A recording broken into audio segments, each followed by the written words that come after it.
नमस्कार दोस्तों, स्वागत है आपका हमारे चैनल दिव्य स्टोरीज में। नवरात्रि का पर्व भगवती माँ दुर्गा को समर्पित होता है। ये 9 दिन चलने वाला परम पावन व्रत है। आइए जानते हैं इसकी कथा के बारे में।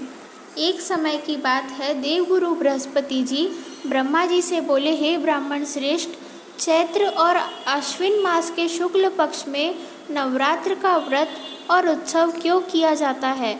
इस व्रत का क्या फल है? इसे किस प्रकार करना उचित है? पहले इस व्रत को किसने किया था? ये सब विस्तार से कहिए। बृहस्पति जी का ऐसा प्रश्न सुनकर ब्रह्मा जी ने कहा, हे बृहस्पति, प्राणियों के हित की इच्छा से तुमने बहुत अच्छा प्रश्न किया है। जिसने पहले इस महाव्रत को किया है वह कथा मैं तुम्हें सुनाता हूँ। तुम सावधान होकर सुनो। ब्रह्मा जी बोले, प्राचीन काल में मनोहर नगर में पीठत नाम का एक अनाथ ब्राह्मण रहता था। वह भगवती दुर्गा का भक्त था। उसके संपूर्ण सद्गुणों से युक्त सुमति नाम की एक अत्यंत सुंदरी कन्या उत्पन्न हुई। वह कन्या सुमति अपने पिता के घर बाल्यकाल में अपनी सहेलियों के साथ क्रीड़ा करती हुई इस प्रकार बढ़ने लगी जैसे शुक्ल पक्ष में चंद्रमा की कला बढ़ती है। उसका पिता प्रतिदिन जब दुर्गा की पूजा करके होम किया करता, वह उस समय नियम से वहाँ उपस्थित रहती। एक दिन सुमति अपनी सखियों के साथ खेल में लग गई और भगवती के पूजन में उपस्थित नहीं हुई। उसके पिता को पुत्री की ऐसी असावधानी देखकर क्रोध आया और वह पुत्री से कहने लगा, अरे दुष्ट पुत्री, आज तूने भगवती का पूजन नहीं किया, इस कारण मैं किसी कुष्ठ रोगी या दरिद्र मनुष्य के साथ तेरा विवाह करूंगा। पिता का ऐसा वचन सुन सुमति को बड़ा दुख हुआ और पिता से कहने लगी, हे पिता, मैं आपकी कन्या हूँ तथा सब तरह से आपके अधीन हूँ। जैसी आपकी इच्छा हो वैसा ही करो। राजा से, कुष्ठी से, दरिद्र से अथवा जिसके साथ चाहो मेरा विवाह कर दो, पर होगा वही जो मेरे भाग्य में लिखा है। मेरा तो अटल विश्वास है, जो जैसा कर्म करता है उसको उसके कर्मों के अनुसार वैसा ही फल प्राप्त होता है। क्योंकि कर्म करना मनुष्य के अधीन है, पर फल देना ईश्वर के अधीन है।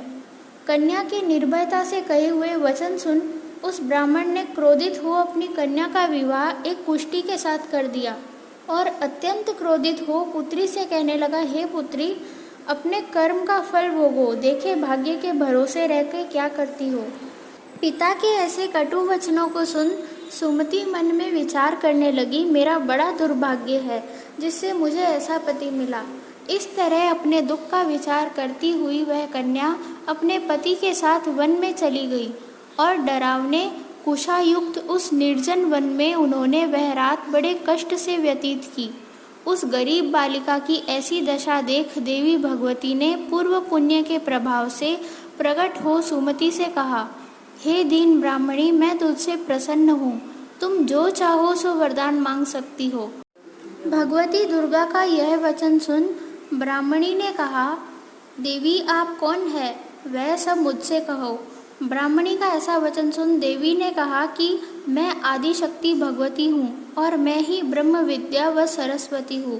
प्रसन्न होने पर मैं प्राणियों का दुख दूर करके उनको सुख प्रदान करती हूँ। हे ब्राह्मणी, मैं तुझ पर तेरे पूर्व जन्म के पुण्य से प्रसन्न हूँ। तुम्हारे पूर्व जन्म का वृतांत सुनाती हूँ, सुनो। तो पूर्व जन्म में निषाद भील की स्त्री थी और अति पतिव्रता थी। एक दिन तेरे पति निषाद ने चोरी की। चोरी के कारण तुम दोनों को सिपाहियों ने पकड़ लिया और ले जाकर जेल खाने में कैद कर लिया। उन लोगों ने तुझको और तेरे पति को भोजन नहीं दिया। इस प्रकार नवरात्र के दिनों में तुमने न तो कुछ खाया और न जल पिया। इस प्रकार 9 दिन तक नवरात्र का व्रत हो गया। हे ब्राह्मणी, उन दिनों में जो व्रत हुआ, इस व्रत के प्रभाव से प्रसन्न होकर मैं तुझे मनोवांछित वर देती हूँ। तुम्हारी जो इच्छा हो सो मांगो। इस प्रकार दुर्गा के वचन सुन ब्राह्मणी बोली, अगर आप मुझ पर प्रसन्न है तो हे दुर्गे, मैं आपको प्रणाम करती हूँ, कृपा करके मेरे पति का कोढ़ दूर करो। देवी ने कहा, उन दिनों तुमने जो व्रत किया था उस व्रत का एक दिन का पुण्य पति का कोढ़ दूर करने के लिए अर्पण करो।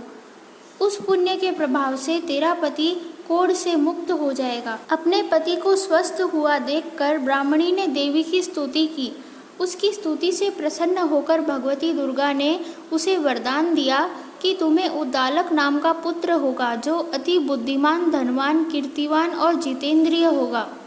उसके पश्चात ब्राह्मणी के आग्रह करने पर नवरात्र की विधि और फल बताकर देवी अंतर्ध्यान हो गई। जो मनुष्य या स्त्री इस व्रत को भक्तिपूर्वक करता है, वह इस लोक में सुख प्राप्त कर अंत में दुर्लभ मोक्ष को प्राप्त होता है। दोस्तों, ऐसी ही दिव्य और अद्भुत कथा सुनने के लिए हमारे चैनल को सब्सक्राइब करें और इस वीडियो को लाइक ज़रूर करें। धन्यवाद।